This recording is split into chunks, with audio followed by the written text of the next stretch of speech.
Dubai has been on a mission to become a world-class city with ambitions of becoming a tourist destination unlike any other. That's why in 2003, an idea was announced to take on entertainment capitals like Orlando and construct a truly enormous theme park hub like no other. The ambitious project would court big entertainment brands like Universal, Dreamworks, Legoland, Marvel, and more, all coming together to turn desert into fun.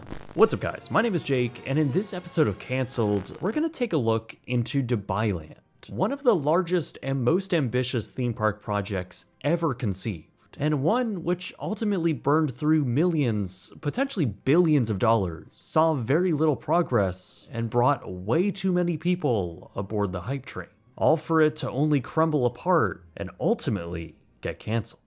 This episode of Cancelled is sponsored by Factor. Go to factor75.com or click the link in the description below and use code BSF50 to get 50% off your first Factor box and 20% off your next month of orders.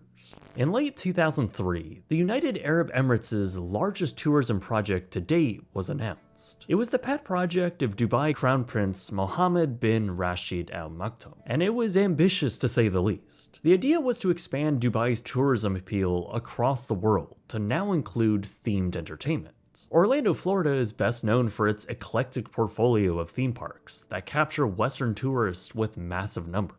If Dubai wanted to build out their own entertainment capital with their own portfolio of world-class theme parks and entertainment facilities, it would only further strengthen their ultimate goal of Dubai becoming a world-class destination. So this new project would be called Dubailand, made up of over 45 mega projects and over 200 sub-projects, all building out a truly enormous 107 square miles, or around 68,000 acres. In addition to all of the entertainment offerings, there would also be a mix of commercial and residential, creating a truly vast community. All of this land was essentially stretching into the desert, well past the developed areas along the coastline, with Dubailand even wrapping around the Minhad airbase. But Dubailand was an essential part of the state's overall dreams of Dubai, and this was taken as a very serious project. In the years following the announcement, estimated construction costs would ultimately rise to around $65 billion to see it all through. Work was already underway though, signing deals with entertainment companies and setting up infrastructure. The project was being developed by Tatweer, a subsidiary of Dubai Holdings, a state-owned development company. Through the early 2000s, various press conferences were held, showing models of future projects slated for development to kick off the Dubailand project. Aqua Dunya, a water park, and Falcon City were some of the first announced, both of which though were ultimately cancelled or severely altered. Meanwhile, advertisements were being run in UK newspapers, trying to attract investors with flashy figures like cheap condos, rental yields of 10 to 12%, and an estimated 15 million tourists in just 5 years. By early 2006, progress was being made as the official Dubailand Sales and Preview Center had opened. Its prominent location just off the under-construction highway was accompanied by oversized icons of the various entertainment iconography set to take residence in the development. Along with a large themed arch, billboards were also put up along the newly constructed roads for the future developments.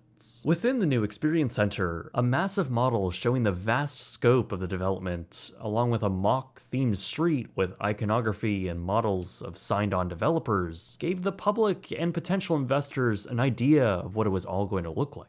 And from this point, they were also signing on some big names. Universal Studios Dubailand was one of the first big companies to sign on, and it was a project I actually made a whole separate video on a few years back. They announced the park in early 2007, and it paved the way for a flurry of other big names to sign on. Names like Tiger Woods, who had designed his very own golf course, resort, and residential community. Dreamworks Animation signed on for a 47-acre theme park, while Marvel Entertainment also joined the roster with their own theme park costing $1 billion alone. Paramount announced ambiguous plans for their own massive entertainment district. This was while Little Big Club and Legoland would deliver brand new experiences geared towards younger guests. Six Flags Dubailand would do the opposite, promising big thrills to an older crowd. Dubailand would also feature a massive shopping complex, an indoor ski resort, a botanical garden, a sports city, an F1 theme park, and a 600-foot tall Ferris wheel. These were just some of the notable ones, as a bunch of other communities and theme parks had also been announced and were being planned. All of these brand new developments would be divided up into separate zones, 6 different districts which would make up the overall development.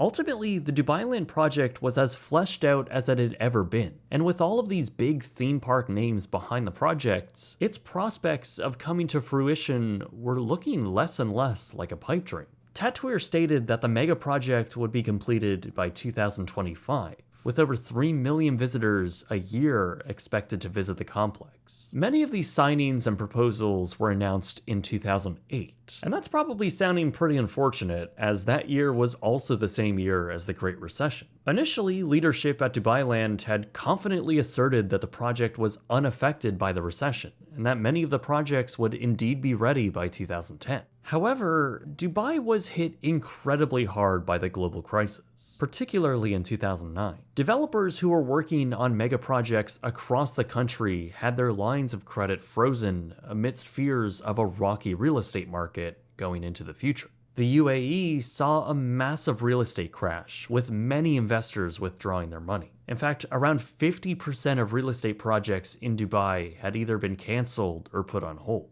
Dubailand and its $65 billion price tag was one of the largest active real estate projects, not just in Dubai, but in the whole world. But that world had changed, and the Dubailand project was forced to pump the brakes. Several projects had already broken ground, including the F1 park to accompany the already built racetrack, while Universal Studios Dubailand and the Tiger Woods Dubai complex both had just begun site preparations.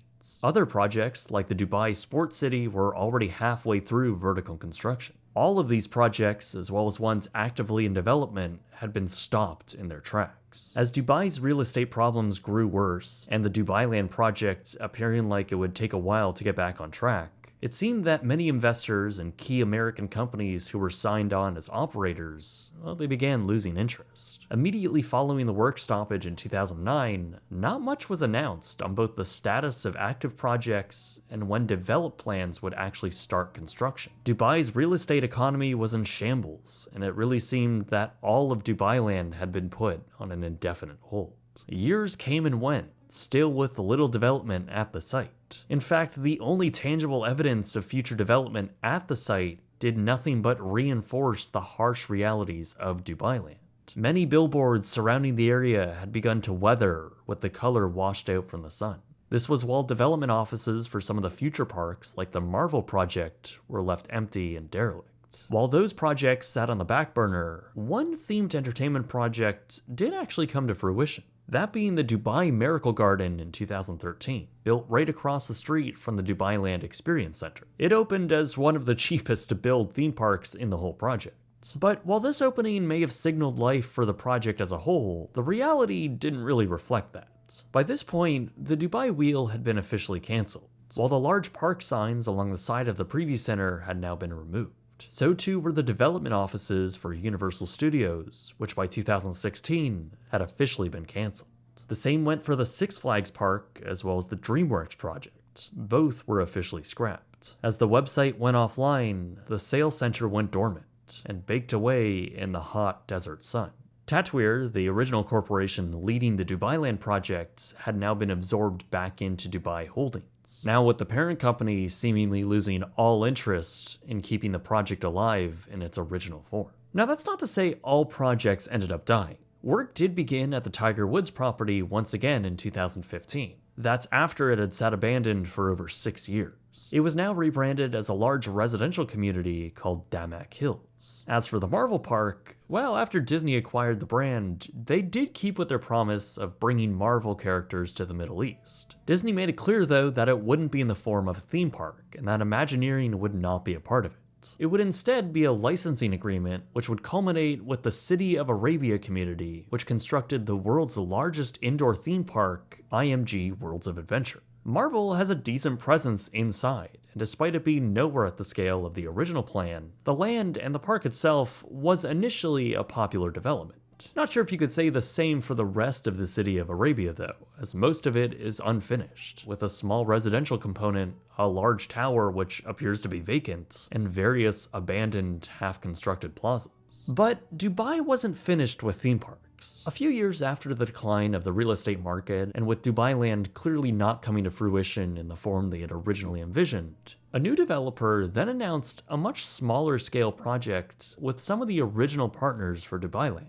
It was called Dubai Parks and Resorts, and its $3.5 billion scale was a lot more achievable than before. They fast-tracked this development too, finding land west of the city, just below the massive and also vacant Palm Jebel Ali, with work starting as early as 2014. The development actually came together quite well too, with a collection of 3 theme parks: Legoland Dubai, Bollywood Parks Dubai, and Motion Gate Dubai. The latter also included a large indoor Dreamworks land. The complex opened with a nice creek area, 2 shopping districts, and a few themed hotels. For what they built, it was a pretty nice project, and most of it had opened up by 2017. However, while this seemed to be a success and a much needed win for theme parks in Dubai, even here there are abandoned and cancelled projects. To the south of the property was going to be Six Flags Dubai, and by early 2017 the park had broken ground. However, the company which owns Dubai Parks and Resorts posted losses that same year and announced poor attendance figures for their existing parks. That company was also financing the Six Flags project and were slow to ramp up construction, but they eventually did start preliminary construction. By early 2019 though, citing an economic slowdown and a lack of funds, they officially canceled the Six Flags park, leaving behind abandoned water features, infrastructure, and foundations of the promised theme park. But even today, the complex continues to struggle as a whole with attendance, even seeing the Bollywood park close in early 2023 and be replaced by a cheap rebrand to Real Madrid World. Its closure and the ruins of Six Flags doesn't boast much confidence for the future of the parks, especially since the project was slated to be much larger than what is currently built. But that's a theme you'll notice across many of these mega developments within Dubailand. You'll often find blatant remnants of the 2009 crash in various projects either built or that were being built. While originally the land slated for Dubailand does have some successful developments, primarily low-density residential, if you take a deeper look into many of these big projects that were underway back in 2008, you can always find some harsh realities within. At Dubai Sports City, its center core is far from filled in, with whole towers sitting vacant and unfinished. Same with the 2 large arenas to the east, one of which stopped very early on, while the other was a quarter of the way completed, now sitting completely abandoned. A few kilometers down the street is the Dubai Autodrome, a racetrack which was slated to have an F1 theme park there. It started construction in 2008, but would ultimately stall with most of its vertical construction finished. Even some of the roller coaster tracks had already been shipped there, waiting to be installed. All of it is left abandoned today, much of it behind fences with no indication of completion anytime soon. But amongst this landscape of inaction, the original Dubailand Preview Center was still standing along the highway, now surrounded by many residential developments. It continued to stand dormant with some of its large icon pieces removed after they had significantly decayed over the years. Finally though, it too would come down in early 2023, years after the project had been forgotten and cancelled. This marked a symbolic conclusion of the project as a whole. In the end, the Dubailand concept, with its vast size, its insane capital expenditure, and its ambitious timeline, all really never seemed that realistic.